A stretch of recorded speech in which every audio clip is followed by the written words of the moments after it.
wabarakatuh. Kali ini kita akan bahas tentang jabatan akademik dosen yang biasa disingkat adalah JAD. Ya, apa itu JAD? Ya, jabatan akademik dosen. Jabatan akademik dosen ini biasanya diberikan kepada dosen yang telah memiliki NIDN ya atau nomor induk dosen nasional. Kemudian telah memenuhi angka kredit yang dipersyaratkan atau yang dibutuhkan.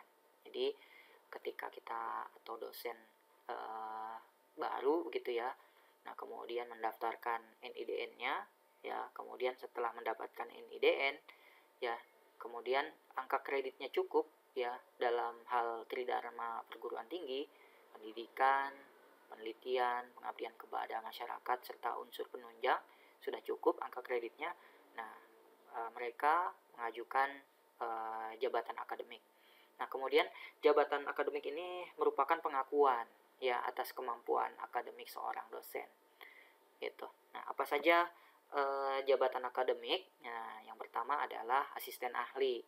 Ya, jadi ini jabatan akademik yang pertama, asisten ahli atau instruktur. Nah, kemudian ketika sudah cukup, kumnya sudah cukup, persyaratan berikutnya dia bisa mengajukan menjadi lektor kepala atau asisten profesor. Nah, kemudian pangkat yang ketiga adalah lektor kepala atau associate profesor. Nah, kemudian yang terakhir, jabatan yang tertinggi ya bagi seorang dosen adalah guru besar atau profesor. Itu dia, ada 4 asisten ahli, lektor kepala, kemudian guru besar. Nah, ini jabatan, pangkat, kemudian angka kredit yang dibutuhkan. Nah, yang pertama, asisten ahli ini penata muda ya pangkatnya tingkat 1. Penata muda tingkat 1, kemudian dengan golongan 3B. Nah, ini kepangkatannya disetarakan dengan PNS ya, pegawai negeri sipil. Untuk yang pertama, penata muda tingkat 1, 3B, kemudian angka kredit yang dibutuhkan ini 150. Nah, biasanya angka kredit 150 ini untuk ijazah saja sebenarnya sudah cukup ya, ijazah S2. Ya, tapi biasanya untuk pengajuan asisten ahli dibutuhkan unsur yang lainnya. Ini harus diisi ya. Jadi pendidikan sudah ditutup dengan ijazah 150, angka kreditnya sudah cukup. Nah, tapi bidang penelitiannya juga perlu diisi. Jadi harus ada jurnalnya ya atau ada penelitiannya. Nah, kemudian harus ada juga pengabdian kepada masyarakatnya, kemudian dilengkapi juga dengan unsur penunjang. Itu yang pertama. Kemudian ketika dokumennya sudah cukup, ya kumnya sudah cukup, bisa mengajukan ke lektor. Nah, di lektor ini ada pangkatnya penata, kemudian penata tingkat 1. Untuk golongannya yang penata ini 3C, butuh angka kreditnya 200, kemudian yang 3D ini 300. Nah, bagi Bapak Ibu yang asisten ahli sebenarnya bisa langsung loncat ke lektor 300. Nah, ini sering banyak teman-teman dosen yang melakukan ini. Jadi loncat dari asisten ahli ya, mengajukan kepangkatan lektor 300. Nah, ini boleh-boleh saja, yang penting kumnya cukup. Nah, cuma untuk yang golongan, biasanya kalau golongan ini bertahap. Jadi bagi Bapak Ibu yang tadinya golongan 3B ya, asisten ahli 3B, kemudian loncat lektor 300 ya, ini untuk pengajuan berikutnya adalah golongan 3C ya untuk golongannya. Kemudian nanti bertahap biasanya setiap 2 tahun sekali nih ya untuk kepangkatan ini. Jadi asisten ahli lektor 300, nanti pengajuan penyetaraan jabatannya menjadi yang golongannya menjadi 3C, kemudian nanti setelah 2 tahun lagi menjadi 3D. Nah, kemudian ini passing saja. Nah, kemudian dari lektor ya bisa mengajukan ke lektor kepala. Ya, di sini ada pangkatnya, ada pembina tingkat 1, pembina utama muda. Nah, ini golongannya ya. Nah, kemudian yang terakhir adalah guru besar atau profesor. Ini pangkatnya ya, pembina utama madya, pembina utama untuk golongannya ya. Ada 4D sampai yang terakhir adalah golongan 4E. Ya, nah untuk profesor ini kumnya butuh 850 gitu.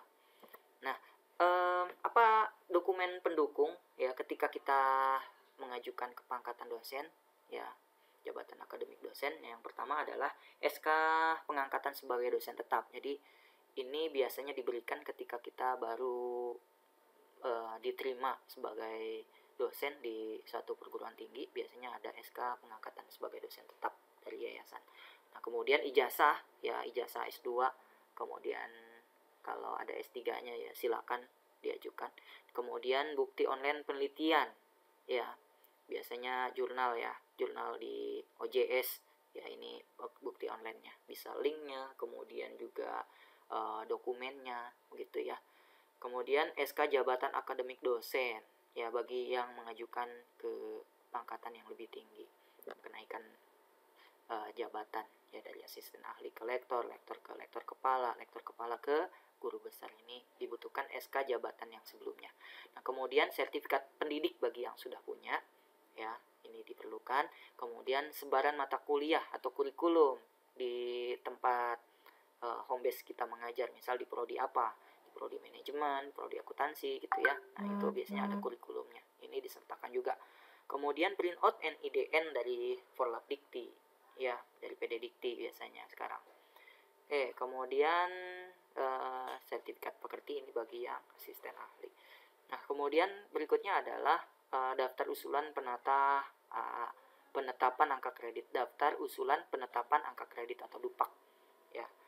Kemudian surat pernyataan melaksanakan pendidikan dan pengajaran di bidang A, melaksanakan penelitian di bidang B, kemudian pengabdian kepada masyarakat di bidang C. Ini biasanya formatnya sudah diberikan ya di bidang di bagian kepegawaian di perguruan tinggi masing-masing.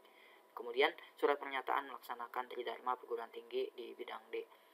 Nah, kemudian diminta juga berita acara senat ya fakultas bagi universitas atau institut, ini juga disertakan daftar hadirnya.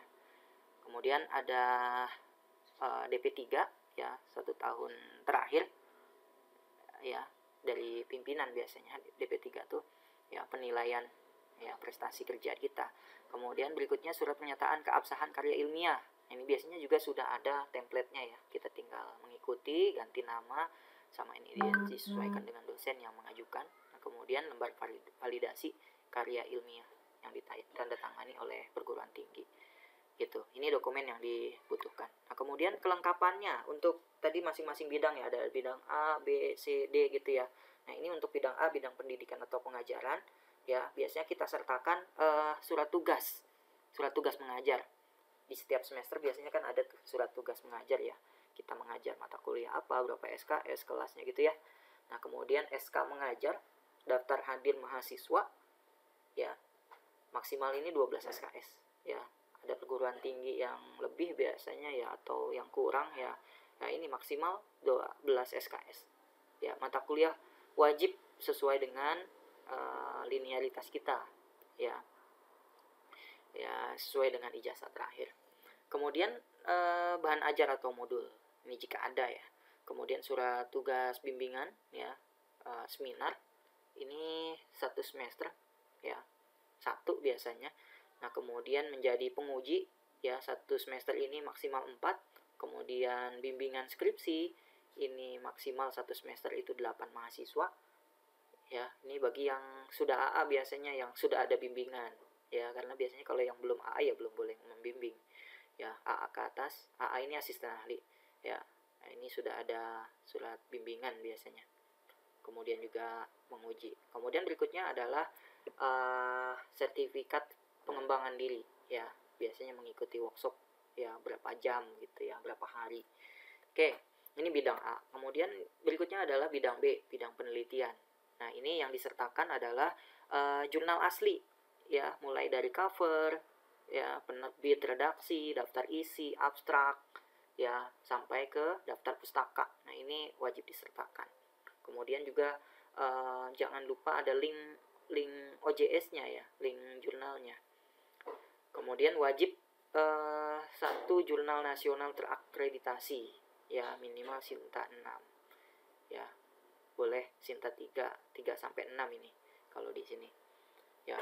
Syukur-syukur ada Sinta 1 ya. Yang jelas di sini diminta jurnal nasional terakreditasi ya. Semakin Sintanya kecil ya, ini kumnya lebih besar biasanya. Kemudian berikutnya adalah wajib sebagai penulis pertama bagi asisten ahli. Jadi bagi Bapak Ibu yang baru mengajukan asisten ahli, ya, ini wajib sebagai penulis pertama. Nah, kemudian jurnal yang diterbitkan sudah ada link OJS tadi, sudah dibahas di bagian yang pertama.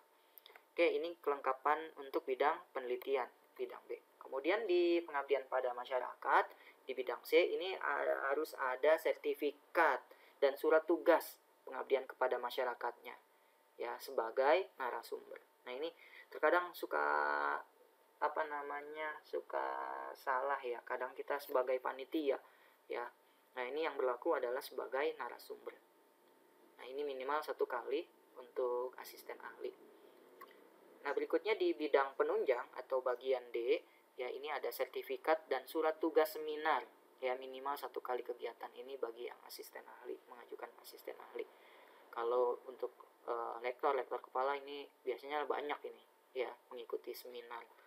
Nah, terkadang yang suka lewat itu adalah kita punya sertifikat tapi surat tugasnya tidak ada, ya. Jadi bagi Bapak Ibu yang mengikuti seminar, ya, sertakan juga surat tugasnya dari pimpinan, ya. Ini bisa dikomunikasikan dengan pimpinan Bapak Ibu di program studinya masing-masing, ya, untuk surat tugas. Nah, kemudian di bidang penunjang, ini surat tugas mengawas UTS atau UAS, ya, disertakan di sini. Baik, saya lanjutkan. Nah, ini ketentuan penilaiannya untuk tenaga pengajar menjadi asisten ahli 150, ya, persentasenya seperti ini.